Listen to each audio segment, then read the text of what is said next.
할렐루야 성도 여러분 평안하셨습니까? 짧은 질문 김묵상 시간입니다. 세상을 살다 보면 내 뜻대로 되지 않는 경우가 참 많죠. 그뿐만 아니라 세상도 엉망진창인 것처럼 보일 때가 있습니다. 자기밖에 모르는 사람들이 있고요. 또 주변 사람들에게 그런 분들은 자꾸 해악을 끼치는 그런 악순환을 우리 계속 경험하게 돼요. 그럴 때마다 화가 나죠. 그런 분들을 그냥 둔다라는 것, 방치한다는 것은 곧 공동체가 붕괴되고 파괴될 것, 폐해가 일어날 것들이라는 것이 불보듯 뻔하기 때문입니다. 뭔가를 해야 될 것 같아요. 그들을 정죄하거나 책망하거나 꾸짖거나 심지어 우리 공동체에서 좀 떠나주십사 요청해야 되는 그런 것은 아닌가 싶을 때도 있어요. 하지만 여러분, 그럴 때마다 우리들에겐 딜레마가 생깁니다. 그리스도인이기 때문에 생기는 딜레마죠. 예수님은 7번씩 70번이라도 용서하라고 하셨고 사랑하라고 하셨지 않습니까? 그러니까 우리도 그들을 용서하고 끝까지 사랑해야 되지 않는가라고 하는 부담이 우리에게 작동합니다.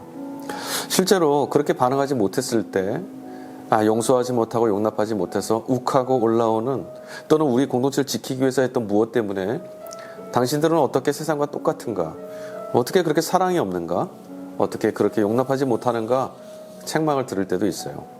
세상은 우리에게 무조건적인 희생과 무조건적인 용납을, 또 우리 자신도 끝이 없는 사랑을 자꾸 강요하고 강요받는 것 같습니다. 어떻게 하면 좋을까요? 그런가 하면 반대의 경우도 있습니다. 어떻게 예수 믿는 이가 세상을 그렇게 두고 무심할 수 있는가라고 하는 질문을 받을 때도 있어요.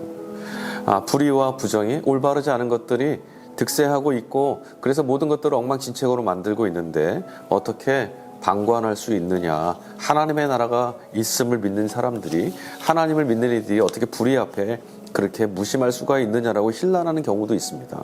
자, 그러면 우리는 도대체 끊임없이 용서하고 사랑해야 된다는 것과 불의와 부정이 옳지 않음을 책망하고 꾸짖어서 바름으로 인도해야 된다는 이 두 가지 양 갈래에서 무엇을 어떻게 선택해야 할까요?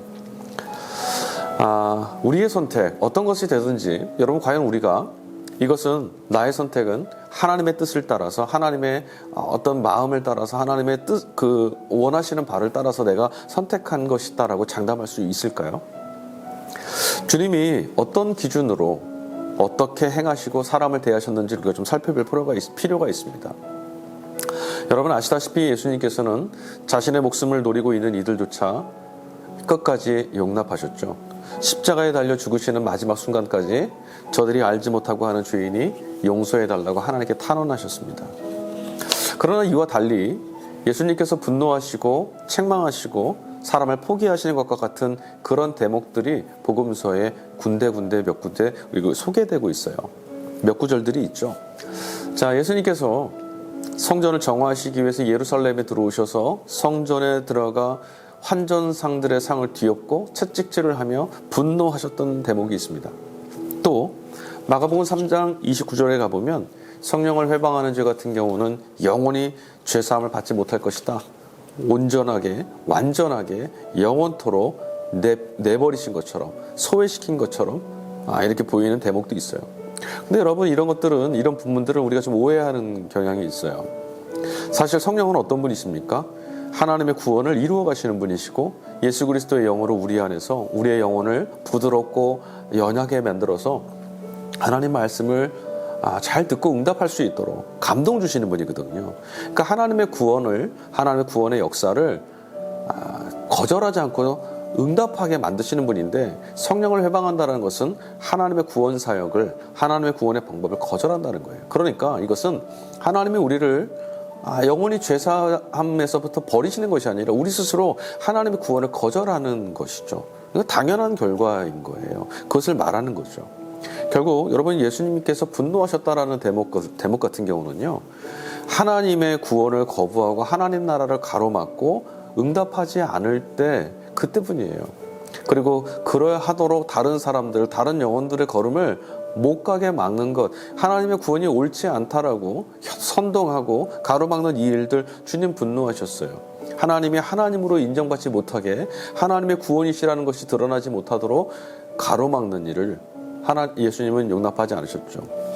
그러니까 언제나 주님은 하나님이 어떤 분이신지, 구원하시는 분이시고 사랑하시는 분이시고 긍휼하시는 분이시고 자비하신 분이시다라는 것, 하나님께 구원이 있다라는 것을 가르치고 드러내고 보여주셨던 분이세요. 그것이 복음이었어요. 그분의 복음의 모든 것이었고 그분의 인생과 삶은 오직 이것 하나만을 보여주시기 위한 삶이었죠. 그리고 성령을 회방한 자 같은 경우에 말씀이 또 한 군데가 있는데요. 마태복음 18장 15절에서 17절 같은 경우에요. 죄를 범한 형제가 있습니다. 그를 권하는데 듣지 않으면 어떻게 하라 그랬죠? 두세 사람을 데리고 가서 증인으로 삼고 확증하게 하고, 그들의 말도 듣지 않으면 교회에다 알리고, 교회의 말도 듣지 않으면 17절에 이렇게 돼 있어요. 교회의 말도 듣지 않거든 이방인과 세리와 같이 여기라. 여러분, 이 말씀도 우리는 이방인과 세리처럼 내쳐라라고 해석하곤 해요. 그래서 결국은 해도 안 되면 버려라, 포기해라, 내보내라, 정죄해라, 이렇게 해석하게 되죠. 그러나 그렇지 않습니다. 여러분, 이 말씀은요, 이 본문은 바로 그 앞단락이 무슨 내용이냐면, 잃어버린 양 한 마리를 위해서 99마리의 양을 들판에 두시고 그 잃어버린 양을 찾으러 떠나는 주인에 관한, 그러니까 하나님은 어떤 분이시다라고 하는 예수님의 말씀 바로 뒤에 이어지는 말씀이에요. 그러니까 다시 한번 생각해 보죠. 이방인과 세리는 어떤 사람입니까? 예수님께서 이방인과 세리를 어떻게 대하셨죠? 공생의 기간 동안 예수님은 늘 이방인과 세리들을 우대하셨고요, 따뜻하게 만나주셨고 그들과 친구하셨고 벗되셨어요. 죄인들과 함께 하셨어요. 이들은요, 바로 잃어버린 양들입니다. 예수님이 구원하시려고, 예수님이 사랑하시려고 예수님이 자기 목숨을 내어주신 바로 그들, 이방인인 우리를 포함하죠.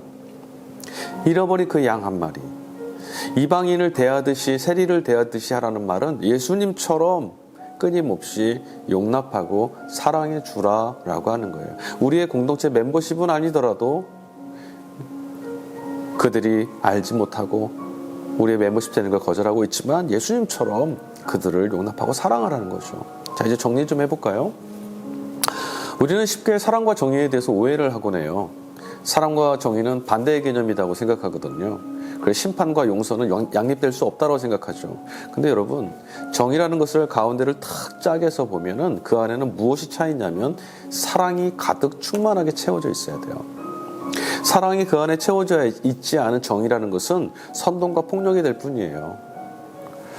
사랑이 핵심입니다. 성경은 우리에게 그것을 가르쳐주고 있거든요. 요한 사도는 하나님은 사랑이시다라고까지 말씀하고 있어요. 일그러진 불법과 부정의에 내몰려서 고통받고 있는 당신의 백성들을 구원해내시려는 하나님의 구원 행위가, 사랑의 발현이 바로 공의이고 정의입니다. 여러분, 죄와 죽음, 이런 것들이 하나님 백성들, 하나님의 생명을 억압하고 짓누르고 있는 이런 현실 속에서 하나님이 그들을 너무나 사랑하셔서 세상을 이처럼 사랑하셔서 구원해 내시고자 하는 정의의 발현이 바로 심판이에요. 그러니까 정의와 사랑과 정의는 별개의 내용이 아닌 거죠. 우리가 늘 집중해야 되는 것은요, 얼마나 정의롭게, 얼마나 더 효율적으로, 얼마나 실효성 있게 더 빨리 더 잘 해낼 수 있느냐, 공동체를 지켜내느냐가 아니라 잃어버린 한 영혼, 한 사람을 어떻게 구원해낼 수 있겠느냐, 바로 이것이죠. 자, 우리가 납득하지 못하는, 또 우리가 화를 내고 분노하거나 이해하지 못해서 답답해하는 경우들을 한번 가만히 들여다보죠. 예수님은 지금 분명히 하나님 나라와 구원, 생명의 살림을 위한 지향성을 잃지 않고 오직 그 방향을 향해서만 달려가셨어요. 그것이 하나님을 드러내시는 길이기 때문에. 그렇다면 과연 우리의 분노, 우리의 억울함, 이런 것들이 정말 하나님의 구원, 하나님의 나라, 하나님의 생명 사건과 관련이 있습니까? 우리는 그것을 위해서, 하나님을 영광을 위해서, 하나님의 구원을 위해서, 하나님 구원하시고자 하는 한 사람을 살려내기 위해서 그런 걸까요? 실제로는요, 우리의 마음에 들지 않고 우리 기준에 맞지 않기 때문에 일어나는 거부감이 대부분인 것 같아요. 그렇게 하면 안 될 것 같고, 그렇게 하면 될 것 같고, 이렇게 하지 않으면 안 된다라고 하는, 지금 이렇게 안 하면 망할 것 같다라고 하는 우리 생각이죠. 그러니까 우리가 사랑할 수 없다라거나 화가 난다거나 받아들일 수 없다는 식의 기준들은 모두가 사람이나 사랑이나 구원이나 하나님의 영광이나 하나님의 나라와 관계없이 전적으로 나의 기준이었다라는 것입니다. 두 번째, 가만히 보면 우리 스스로도 정작 하나님 앞에 의롭지 않아요. 우리는 모두 정의롭지도 않고 얼마만큼은 괜찮은 것 같아도 다른 어떤 기준에서 보면 비겁하고 비열할 때도 있어요. 또 언제나 어떤 모습으로 보면 형편없어 보일 때도 있어요.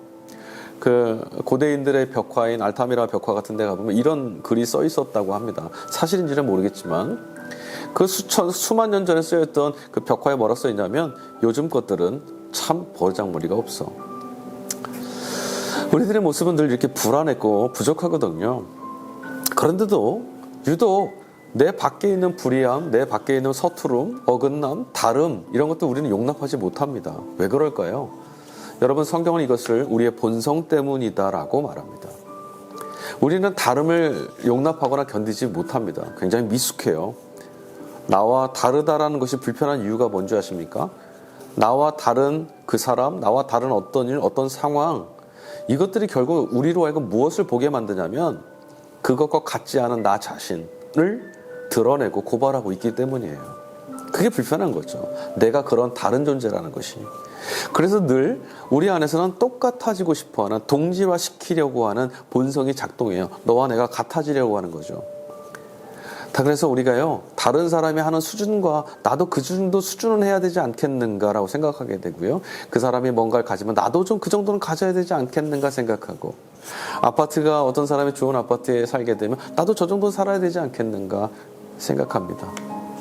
그 사람만큼 뭔가를 이루고 그 사람만큼 뭔가를 해내야 한다라는 조급함, 다 그 근원은 여기 있었던 거죠.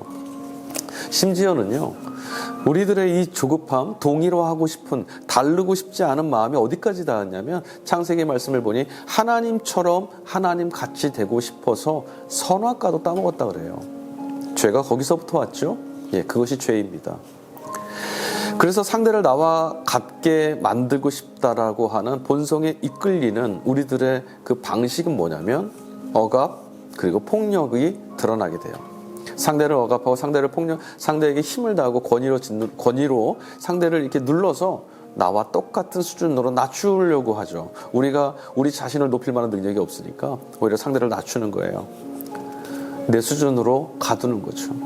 나는 사랑이나 정의를 위해서라고 말하죠. 하지만 여러분, 이런 식의 정당성은 언제나 내가 아니라 상대가 근거가 되고 기준이 되어야 합니다. 상대가 거부하는 호의라는 것은 부담과 짐이 될 뿐입니다. 상대가 거부하는 사랑은요, 스토킹이에요. 여러분, 요한계시록 3장 20절을 보면 예수님께서 문 밖에 서서 문을 두드리시고 기다리신답니다. 언제까지요? 문을 열고 당신을 영접할 때까지. 이렇게 하면 더 빠르고 이렇게 하면 더 잘 될 것 같고 이렇게 안 하면 금방 무너질 것 같은 두려움. 그래서 우리가 억압하고 폭력을 사용하여서 뭔가를 동일화시키고 안정화시키려고 하는 그곳에 여러분, 사람은 변하지 않습니다. 상황도 나아지질 않아요. 기억해 보세요. 폭력이 드러나 있던 곳에, 억압이 있었던 곳에, 권위가 있었던 곳에는 늘 갈등과 상처, 거리감, 무너지지 않는 벽만 세워지지 않던가요? 이제 다시 예수님께서 어떻게 하셨는지 좀 살펴봅시다. 주님은 언제나 사람에게 집중하셨습니다.